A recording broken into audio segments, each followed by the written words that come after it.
Right, assalamualaikum everyone. Welcome back to Pepe update today. Now, even though on the smaller time frames, it looks like Pepe is in the mood of probably trying to shoot back up or something like that, but I don't really think it's that convincing to me. And to convince me, you still need to work very, very, very hard. We have a pending target down to 1045 at the moment, and from there onwards we're going to see what happens in the future, because on a higher time frame we have different stuff, different kind of pattern printing out, which I'm going to show you in a while.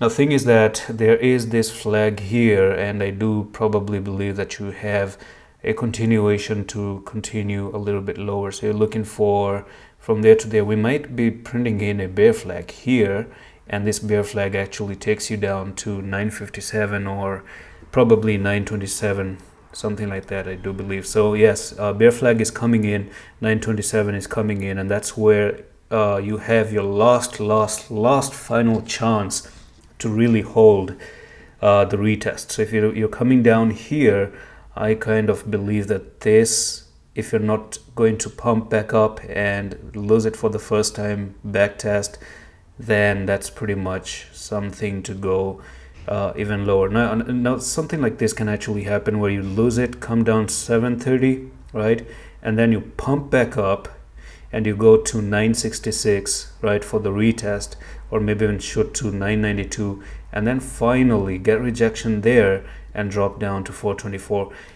By the time that BONK goes down, I think the whole crypto is going to go down. So it's not just BONK that is actually moving down. On the weekly time frame here, we have even more worse scenarios. So what you're looking at is, number one, 3 black crows for the very, very first time after a long uptrend, which means that the candles are going to continue lower.